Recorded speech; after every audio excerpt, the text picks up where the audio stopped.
నెల్లూరు జిల్లా కోవూరు నియోజకవర్గం ఇందుకూరుపేట మండలం మైపాడు పంచాయతీ కృష్ణాపురం, కొరుటూరు పంచాయతీ కొలిమిట్టపాలెం మరియు సోమరాజుపల్లి పంచాయతీ మొత్తల కాలనీ గ్రామాల్లో సుపరిపాలనలో తొలి అడుగు కార్యక్రమంలో భాగంగా దువ్వూరు కళ్యాణ్ రెడ్డితో కలిసి ఎమ్మెల్యే వేమిరెడ్డి ప్రశాంతిరెడ్డి పాల్గొన్నారు. సందర్భంగా ఆమె మీడియాతో మాట్లాడుతూ సంవత్సర కాలంలో కూటమి ప్రభుత్వం చేసిన అభివృద్ధి పనుల గురించి ప్రజలకు తెలియజేశారు.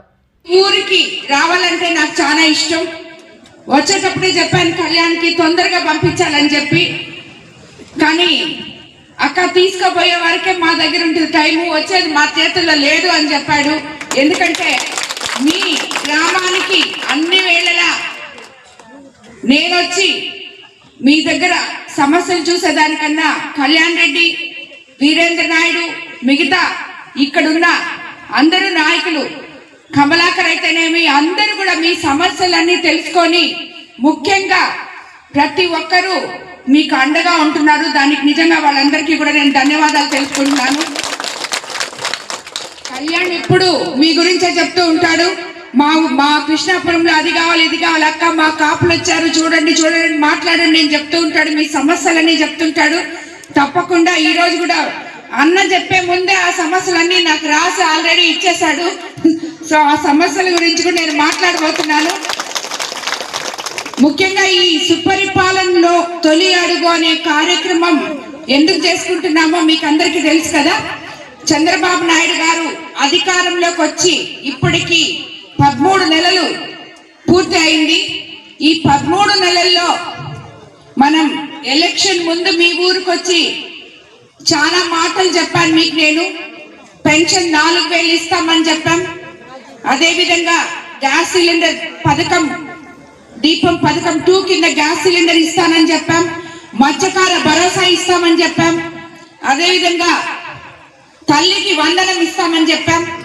ఇలాంటి మాటలు చాలా చెప్పాం. కొన్ని రోడ్లు వేపిస్తామన్నాం, కొన్ని మీకు కావాల్సి చేపిస్తామని చెప్పాం.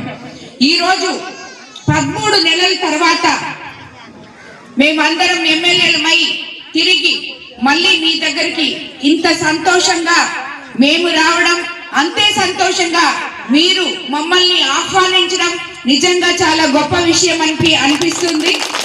మన ముఖ్యమంత్రి తీసుకున్న ఏ నిర్ణయమైనా, అనుభవజ్ఞుడైన ఆయన తీసుకున్న నిర్ణయం కరెక్ట్ గా ఉంటుంది అని మీ అందరి మధ్యకి వచ్చి మీ ముఖాల్లో సంతోషాలు చూసిన ఈ రోజు నాకు అనిపిస్తుంది. మీకందరికీ తెలుసు, మనం అధికారంలోకి రాగానే 4000 పెన్షన్ అవ్వాతాతలకి ఇస్తున్నాం. అదేవిధంగా దివ్యాంగులకి 6000 ఇస్తున్నాం. కదలలేని వాళ్ళకి కొంచెం బాగలేని వాళ్ళకి 15000 ఇస్తున్నాం. దీపం 2 పథకం కింద మనం గ్యాస్ సిలిండర్లు, ఉచిత గ్యాస్ సిలిండర్లు ఇవ్వడం జరిగింది. కార్మికులకి ఉచిత ఇసుక ఇవ్వడం జరిగింది.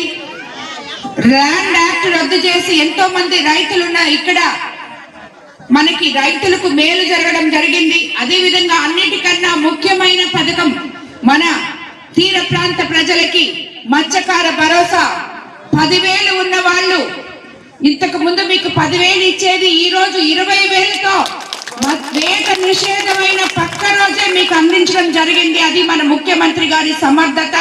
అస్తవ్యస్తంగా ఉన్న ప్రభుత్వ వ్యవస్థని సరిదిద్దుకుంటూ ఏ టైంకి ఏ ప్రజలకి ఏం కావాలో ఆలోచించి మరీ నిర్ణయం తీసుకోగలిగిన ఘనత ఆయనదే. ఆ గొప్పతనం కూడా ఆయనకే చెల్లుతుంది. అదేవిధంగా ఈరోజు అన్నిటికైనా ముఖ్యమైన పథకం, మీ ఊర్లో ఎంతో మంది తల్లుల ముఖంలో సంతోషం చూశాను నేను. ఎందుకంటే 4 పిల్లలుంటే 4కి, ఒక్క బిడ్డ ఉంటే ఒక్కరికి, ఇద్దరుంటే ఇద్దరికి, ముగ్గురుంటే ముగ్గురికి తల్లికి వందనం ఇవ్వడం జరిగింది. ఈ ఊర్లో 4 ఉన్నారు, 3 ఉన్నారు, వాళ్ళందరికీ కూడా వచ్చిందమ్మా అని సంతోషంగా చెప్పారు. ఇప్పుడే ఇటువంటి ఒక పథకాన్ని తీసుకురావడమే కాకుండా విద్యా రంగంలో సంస్కరణలు తీసుకొచ్చి, ఇప్పుడే అన్న చెప్పారు, అమ్మ ఇంతకు ముందు 8వ క్లాస్ వరకు ఉండేది, మా స్కూల్ ఈ రోజు 10వ క్లాస్ వరకు వచ్చింది అని చెప్పారు.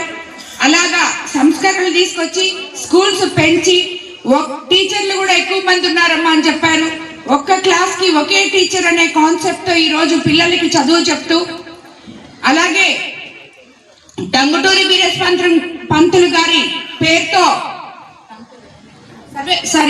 సర్వేపల్లి రాధాకృష్ణ గారి పేరుతో పిల్లలకి బ్యాగ్లు బుక్స్ ఇవ్వడం జరిగింది. అవన్నీ కూడా చాలా నాణ్యతతో ఉన్నాయని చెప్తున్నారు. అలాగే మధ్యాహ్నం డొక్కా సీతమ్మ పేరు పథకంతో సన్నబియ్యం భోజనం పెడుతున్నారు పిల్లలకి ఆరోగ్యంగా ఉండాలని. అది కూడా బాగుందని చెప్పారు. యూనిఫామ్స్ కానీ పిల్లలంతా ఎంతో సంతోషంగా ఉన్నారు. మన లోకేష్ బాబు విద్యాశాఖ మంత్రిగా ఈ విద్యా వ్యవస్థలో ఎంతో సంస్కరణలు తీసుకొచ్చి పిల్లల భవిష్యత్తును దృష్టిలో పెట్టుకొని ముందుకు వెళ్తున్నారు. అదే విధంగా అన్న ఇప్పుడే ఇక్కడ రోడ్లు కూడా అడిగారు. ఆల్రెడీ ఇంతకు ముందు లేని రోడ్డు ఆల్రెడీ ఇప్పుడు వేస్తున్నాం. మన ఉప ముఖ్యమంత్రి పవన్ కళ్యాణ్ గారి ఆధ్వర్యంలో పల్లె పండుగ అనే కార్యక్రమంలో గుంతలు పడిపోయిన రోడ్లు చాలా బాగు చేసుకున్నాం. కొత్త రోడ్లు కొన్ని వేసుకుంటున్నాం. రాబోయే రోజుల్లో మనము అధికారంలోకి వచ్చి 13 నెలలే అయింది కాబట్టి ఇంకా మనకి చాలా సమయం ఉంది. ఈ లోపల ఏ ఊర్లలో కానీ రోడ్లు కానీ ఏవైనా ఉన్నా కూడా ఎన్ని తప్పకుండా తీరుస్తామని చెప్పి మీకు మాటిస్తున్నాను. అదేవిధంగా రాబోయే రోజుల్లో అన్నదాత సుఖీభవ అని మనకి 20,000 రైతులకు అందరికీ రాబోతుంది. అలాగే ఆగస్ట్ 15 నుంచి మహిళలకు అందరికీ ఉచిత బస్సు ప్రయాణం చేయొచ్చు. మీకు అందరికి తెలుసా, ఇక్కడ మనకి 45 నిమిషాల దూరంలో ఉన్నాం. కార్లో వస్తేనే, బస్సులో పోతే 1:30 గంట దాకా అవుతుంది నెల్లూరుకి. మీరందరూ నెల్లూరుకి పోయినప్పుడు అన్నిటికన్నా ముఖ్యంగా అక్కడ అన్న క్యాంటీన్లు ఉన్నాయి. 5 రూపాయలకే. మరిన్ని అప్డేట్స్ కోసం మన HN9 టీవీ ఛానల్ ని సబ్స్క్రైబ్ చేసుకోండి.